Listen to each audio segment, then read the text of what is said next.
Bien-aimés dans le Seigneur, shalom, shalom. Aujourd'hui, je voulais partager avec vous le psaume 23, ce que le Saint-Esprit m'a enseigné sur le psaume 23. Seigneur, Dieu Tout-Puissant, mon âme te bénit, mon âme te rend grâce. Prends contrôle de ce moment et que cette parole, Seigneur, soit sanctifiée par ton sang et que, Seigneur, ce message va toucher toute personne, ô Dieu des armées, qui sont destinées à écouter ce message et qu'un changement se passe dans leur vie. Amen. Le psaume 23 nous dit, « L'Éternel est mon berger, je ne manquerai de rien. Il me fait reposer dans les verts pâturages. Il me dirige près des eaux paisibles. Il restaure mon âme. Il me conduit dans les sentiers de la justice. À cause de son nom, quand je marche dans la vallée de l'ombre de la mort, je ne crains aucun mal, car tu es avec moi. Ta houlette et ton baston me rassurent. Tu dresses devant moi une table en face de mes adversaires. Tu induis ma tête et ma coupe déborde. Oui, le bonheur et la grâce m'accompagneront tous les jours de ma vie et j'habiterai dans la maison de l'Éternel jusqu'à la fin de mes jours. Bien-aimés dans le Seigneur, la dernière semaine du 26 au 4, la dernière semaine du février, donc c'était du 26 au 4 mars, je partais à l'école, je ne me souviens plus c'était quel jour pratiquement, mais je me souviens que c'était la dernière semaine de février. Je partais à l'école, alors j'étais en train d'intercéder, je priais, j'ai l'habitude quand je pars à l'école, je chante, j'intercède selon la façon dont le Saint-Esprit me conduit. Donc j'étais en train de chanter. Tout d'un coup, j'ai commencé à chanter la chanson sur le psaume 23. L'Éternel est mon berger, je ne manquerai de rien. Je chantais, je chantais, je chantais. Et le Saint-Esprit a commencé à me souffler. Tu sais pourquoi tu chantes cette chanson? J'ai dit non, seulement comme ça, j'ai eu envie de chanter l'Éternel est mon berger. C'est venu comme ça. Le Saint-Esprit a commencé à me parler. Il a commencé à m'expliquer pas à pas que veut dire l'Éternel est mon berger, je ne manquerai de rien. Bien-aimé dans le Seigneur, si on part dans le dictionnaire, allons un peu voir que veut dire berger.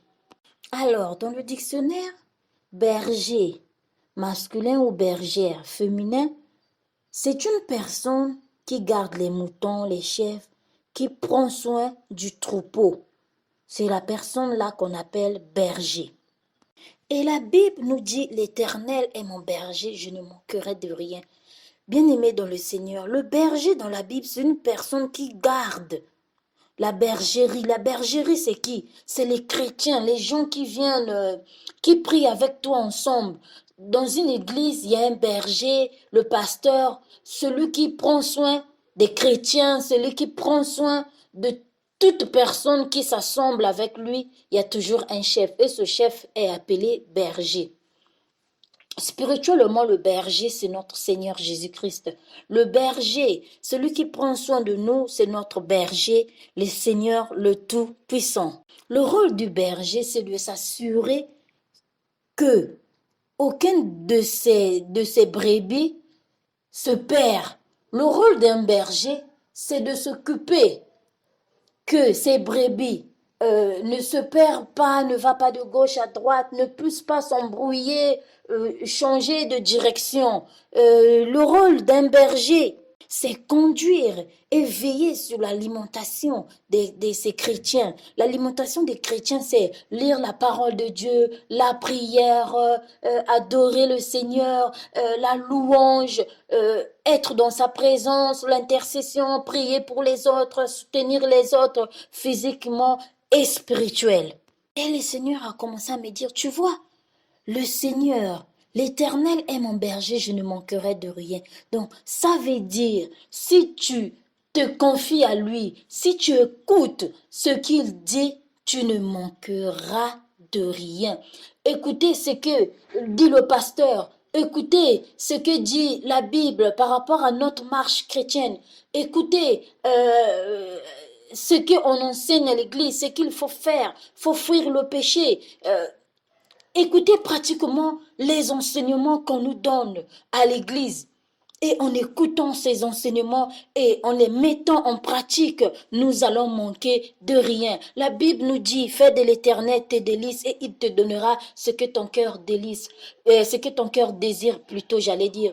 Bien-aimés dans le Seigneur, mettons l'Éternel, mettons le Tout-Puissant au devant de tout.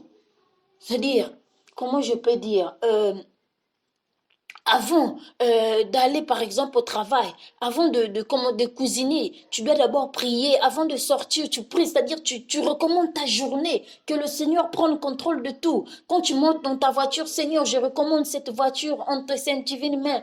Sois le chauffeur, prends contrôle de tout, épargne, Seigneur, sanctifie ma route.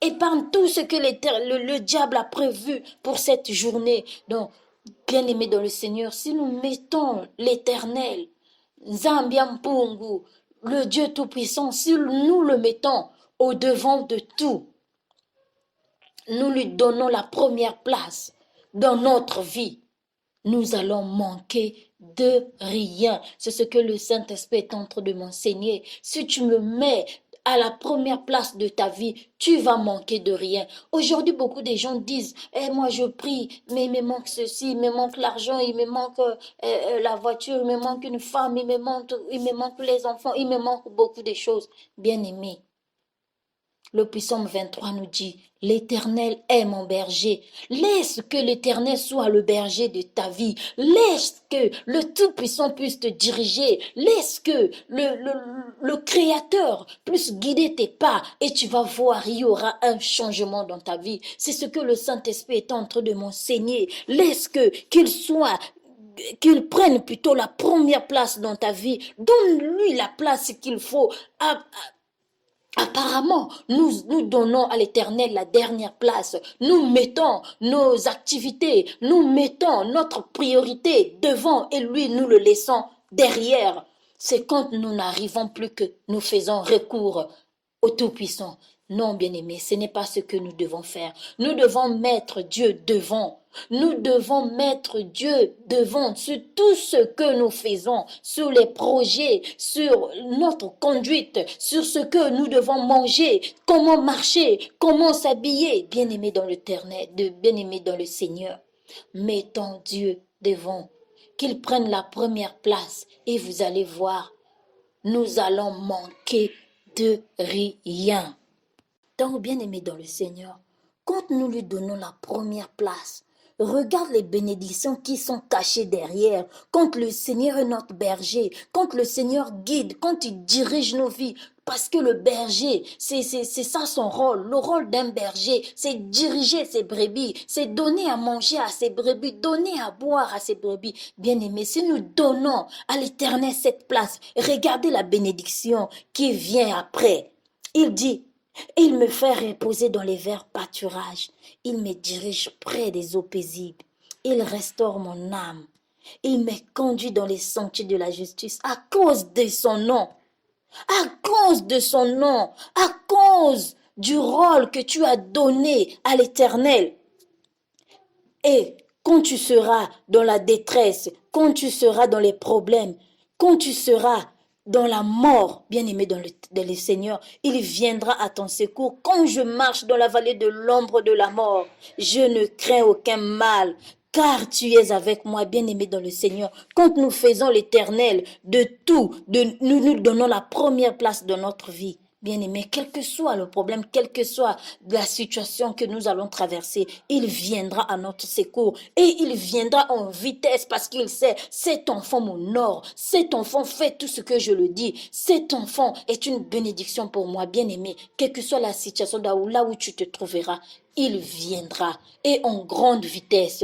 C'est ce que j'avais à vous dire, c'est ce que le Saint-Esprit m'a parlé à la fin de la semaine du mois de février, que faisons de l'Éternel notre berger, donnons-lui la place qu'il faut, qu'il puisse diriger nos vies et que nous soyons les brebis. Vous voyez les brebis, quand tu leur diriges vers la droite, eux ils vont à droite. Quand tu leur emmènes sur les montagnes, eux ils montent les montagnes. Même s'ils sont fatigués, ils ne voient pas qu'ils sont fatigués. Ils foncent, ils vont jusqu'au bout. Quand tu leur donnes à boire, ils viennent, ils boivent. Quand tu leur donnes à manger, ils mangent. Quand il est temps de marcher, ils marchent. Même s'ils sont fatigués, ils marchent parce qu'il y a un guide. Laissons l'Éternel à place de guider nos vies. Laissons l'Éternel que puisse prendre contrôle de nos vies et nous allons manquer de rien. Que cette parole touche une personne, que cette parole, ô Éternel, édifie une famille, édifie un couple, édifie une sœur, édifie un frère, édifie un enfant. Je bénis ton Saint-Nom, Seigneur. J'ai transmis ce que tu m'as mis à cœur, ô Père. Saint-Esprit, à toi, ô Père éternel, la gloire, à toi de faire la suite, car moi j'ai transmis le message que tu m'as parlé, que tu m'as soufflé. Je bénis ton Saint-Nom. Soyez puissamment bénis au nom puissant de Jésus-Christ.